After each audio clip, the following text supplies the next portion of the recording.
सभी का युग करवट न्यूज में स्वागत है। गाजियाबाद हलचल में आपको देश दुनिया की तमाम खबरों के साथ गाजियाबाद की खबरों से भी रूबरू कराएंगे। आइए देखते हैं गाजियाबाद हलचल। अरथला पीर के पास रहने वाले लोगों की सांसें उस समय थम सी गई जब एक लावारिस पड़े सूटकेस को खोलने के बाद उसमें एक महिला की लाश मिली। मृतक महिला कौन है इसकी शिनाख्त नहीं हो पाई है। लाश के हाथ पैर बंधे हुए थे। कहा जा रहा है कि हत्या करने के बाद जीटी रोड के किनारे लाश को फेंक दिया गया। साहिबाबाद क्षेत्र में जीटी रोड के किनारे दशमेश वाटिका के आसपास रहने वाले लोगों में उस समय सनसनी फैल गई जब वहां लावारिश पड़े एक सूटकेस को खोलने के बाद उसमें से एक लाश मिली। यह लाश एक महिला की थी। महिला की लाश को सूटकेस में ठूंस कर भरा गया था। महिला के हाथ पैर बंधे हुए थे। यह महिला कौन है यह पता लगाने के लिए पुलिस ने आसपास के लोगों से पूछताछ की, लेकिन कोई जानकारी हासिल नहीं हो। अरथला पीर के ठीक पास दशमेश वाटिका है। यह सड़क काफ़ी व्यस्त है। हर समय यहाँ से गाड़ियाँ निकलती है। सुबह के वक्त ही सूटकेस मिला, लिहाजा पुलिस यह मानकर चल रही है कि लाश से भरे सूटकेस को सुबह ही फेंका गया होगा। लाश को देखने से पता चलता है कि महिला की कुछ घंटों पहले ही हत्या की गई होगी। कहीं और हत्या कर लाश को सड़क के किनारे फेंक दिया गया होगा। महिला की उम्र 30 वर्ष के आसपास बताई जा रही है। सूटकेस में लाश मिलने की खबर मिलते ही एसपी सिटी मनीष मिश्र मौके पर पहुंच गए। आज सुबह थाना क्षेत्र साहिबाबाद में चौकी क्षेत्र अरथला में एक महिला के शव प्राप्त होने की सूचना मिली थी। मौके पर तुरंत पुलिस पहुंची है और शव को पुलिस का कब्जे में लिया गया है। महिला की उम्र लगभग 25 से 30 वर्ष है। अभी उसकी पहचान नहीं हो पाई है। शिनाख्त की कार्रवाई जारी है और उस शव के पोस्टमार्टम हेतु उसको मर्चरी भिजवा दिया गया है। आवश्यक वैधानिक कार्रवाई की जा रही है। एक और जहां शहर में बढ़ते अपराधों से पुलिस की मुश्किलें बढ़ती जा रही है, वहीं एक नई चुनौती आ गई है। पुलिस को जल्द से जल्द इस महिला के कातिल तक पहुंचना है। ब्यूरो रिपोर्ट, युग करवट न्यूज़। गाजियाबाद में सोमवार को समाजवादी पार्टी को झटका लगा है। लाइन पार क्षेत्र के पूर्व विधानसभा प्रभारी अपने सैकड़ों साथियों के साथ भाजपा में शामिल हो गए हैं। स्वास्थ्य राज्य मंत्री अतुल गर्ग के आवास पर सभी को भाजपा में ज्वाइनिंग कराई गई है।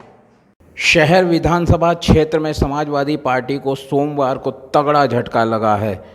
समाजवादी पार्टी के लाइन पार क्षेत्र प्रभारी ब्रजभूषण नागर अपने 124 समर्थकों के साथ भाजपा में शामिल हो गए हैं। प्रदेश के स्वास्थ्य राज्य मंत्री अतुल गर्ग के कविनगर स्थित आवास पर ब्रजभूषण नागर ने अपने समर्थकों के साथ भाजपा की सदस्यता ग्रहण की।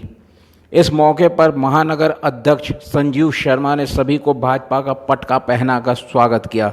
गुर्जर समाज के ब्रजभूषण नागर का लाइन पार क्षेत्र की कॉलोनियों में अच्छा खासा प्रभाव है। उन्होंने युग करवट से कहा कि प्रधानमंत्री नरेंद्र मोदी और मुख्यमंत्री योगी आदित्यनाथ के सबका साथ सबका विकास की नीति से प्रभावित होकर उन्होंने भाजपा में शामिल होने का फैसला लिया। समाजवादी पार्टी को छोड़ करके जो मैंने भाजपा की नीतियों से प्रभावित हुआ हूँ, इसी वजह से मैंने भारतीय जनता पार्टी की सदस्यता ग्रहण की है। प्रदेश के स्वास्थ्य राज्य मंत्री अतुल गर्ग ने कहा कि भाजपा की नीति और कार्यक्रम एवं प्रधानमंत्री नरेंद्र मोदी और मुख्यमंत्री योगी आदित्यनाथ की जन कल्याणकारी योजनाओं से प्रभावित होकर दूसरे दलों के कार्यकर्ता भाजपा में शामिल हो रहे हैं।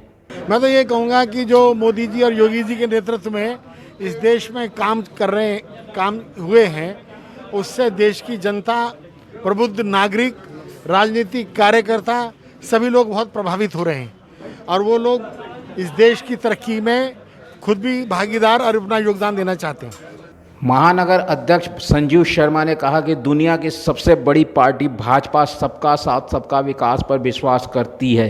यही कारण है कि सभी दलों के कार्यकर्ता भाजपा में शामिल होना चाहते हैं। लाइन पार के बहुत सारे कार्यकर्ताओं ने आज समाजवादी पार्टी छोड़कर भाजपा की सदस्यता ली है। माननीय अतुल गर्ग जी विधायक हैं, उनके आने से माननीय अतुल गर्ग जी के हाथ मजबूत होंगे और भारतीय जनता पार्टी का विस्तार हो रहा है। माननीय अतुल गर्ग जी के संस्तुति पर इनको भारतीय जनता पार्टी में शामिल किया गया। ऐसे वक्त जब शहर में बढ़ते अपराधों के कारण भाजपा की खूब किरकिरी हो रही है, सपा के 125 कार्यकर्ताओं का भाजपा में शामिल होना पार्टी के लिए एक अच्छी खबर लेकर आई है।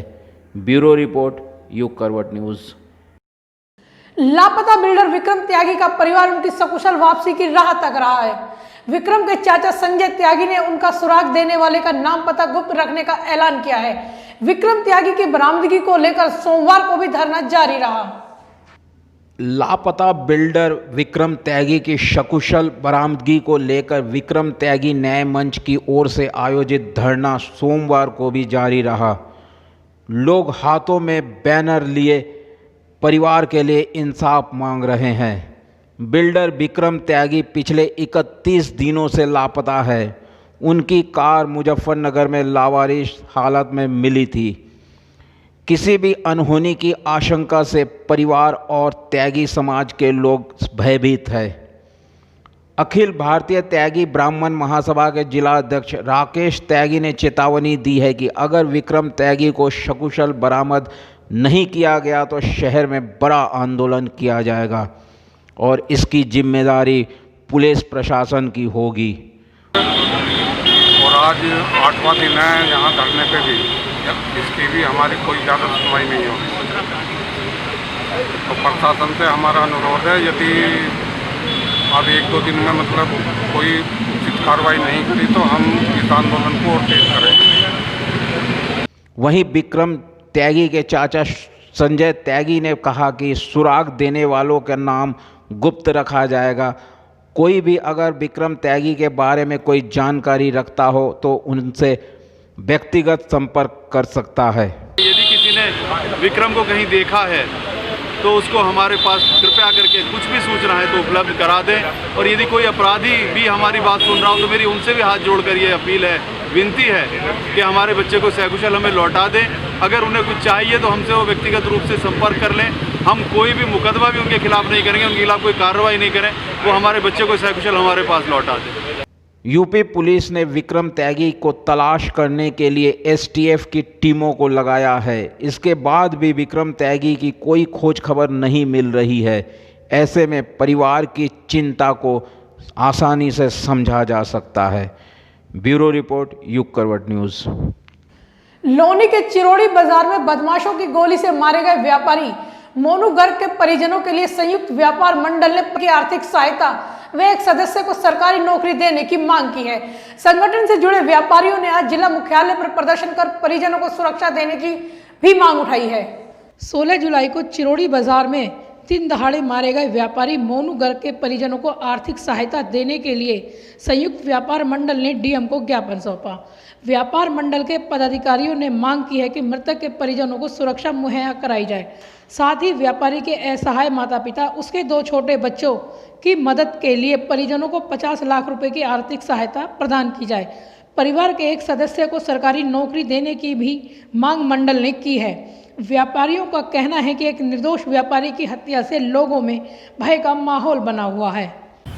आज 27 जुलाई को व्यापार मंडल की तरफ से अभी हाल ही में 16 जुलाई को लोनी में चिरोड़ी में जो व्यापारी की सरेआम दहशत फैलाने के लिए अपराधियों द्वारा निर्मम हत्या हुई, तो उस व्यापारी की आर्थिक सहायता के लिए मैं पंडित अशोक भारती आज यहाँ आया हूँ।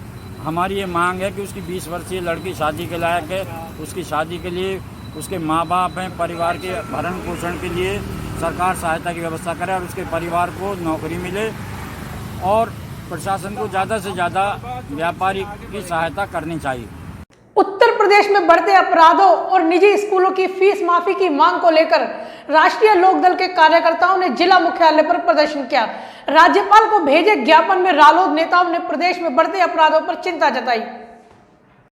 उत्तर प्रदेश में बढ़ते अपराध और निजी स्कूलों की फीस माफी को लेकर राष्ट्रीय लोकदल ने सोमवार को जिला मुख्यालय पर प्रदर्शन किया। प्रदर्शन के बाद राष्ट्रीय लोकदल के कार्यकर्ताओं ने सिटी मजिस्ट्रेट शिव प्रताप शुक्ल के माध्यम से प्रदेश के राज्यपाल को एक ज्ञापन भेजा, जिसमें बढ़ते अपराध पर चिंता जाहिर की गई। रालोद नेताओं ने कहा है कि प्रदेश में आपराधिक घटनाएं लगातार बढ़ती जा रही है, जिन पर लगाम लगाने के लिए योगी सरकार उचित कार्रवाई नहीं कर पा रही है। प्रदेश के लोग भयमुक्त हो सके इसके लिए कोई कार्रवाई नहीं की जा रही है। जो इस टाइम हालात पूरे उत्तर प्रदेश के हुए पड़े हैं, बड़े भयावह हालात हैं। लिखना और पढ़ने को भी शब्द नहीं बचे हैं। किस रूप में इसका भर्त्सना करी जाए, किस रूप में इस चीज का किया जाए। रोज हादसे, और एक दिन कोई ऐसा आधा अखबार अपहरण, लूट, डकैती इसको लेकर है। फिर भी सरकार जाग नहीं रही है। कब जागेगी? किस तरीके का ढोल बजाया जाए जो सरकारों के कान तक बात पहुंच जाए। हम फीस माफी के मुद्दे पर आए हैं। कारोबार है नहीं किसी पे, काम सब खत्म हो लिए। स्कूल खुल नहीं रहे, बिना स्कूल खोले भी फीस ली जा रही है। पब्लिक के गैर बहुत बड़ा अन्याय है। सरकार को इस पर ध्यान देना चाहिए। रालोद नेताओं ने अपने ज्ञापन के माध्यम से प्रदेश सरकार से मांग की है कि स्कूलों द्वारा फीस के लिए अभिभावकों पर जो दबाव बनाया जा रहा है उनके खिलाफ कार्रवाई की जाए। ब्यूरो रिपोर्ट, युग करवट न्यूज़। 5 अगस्त को अयोध्या में राम मंदिर की नींव रखी जानी है, लेकिन कुछ संगठन विवाद खड़ा करने की कोशिश कर रहे हैं। इनमें गाजियाबाद का भी एक संगठन है। सामाजिक संगठन रसम ने मुख्यमंत्री को भेजे एक पत्र में एक मुस्लिम द्वारा छत्तीसगढ़ की मिट्टी डालने पर विरोध जताया है। 5 अगस्त को अयोध्या में भव्य श्री राम मंदिर की नींव रखी जाएगी, लेकिन इससे पहले ही एक मुस्लिम द्वारा मिट्टी डालने को लेकर विवाद खड़ा करने की कोशिश की जा रही है। इस कोशिश में अब गाजियाबाद का एक संगठन भी शामिल हो गया है। सामाजिक संगठन रसम के पदाधिकारियों ने सोमवार को प्रशासन के माध्यम से एक ज्ञापन मुख्यमंत्री योगी आदित्यनाथ को भेजा, जिसमें कहा गया है कि मोहम्मद फैज़ नामक एक व्यक्ति द्वारा छत्तीसगढ़ से मिट्टी लाकर राम मंदिर की नींव में डालने की इच्छा प्रकट की गई है। यह हिंदू धर्म के खिलाफ है। संयोजक संदीप त्यागी का कहना है कि सनातन धर्म शास्त्रों में ऐसा कोई विधान नहीं है कि अलग अलग स्थानों से मिट्टी लाकर कोई नींव रखी जाएगी।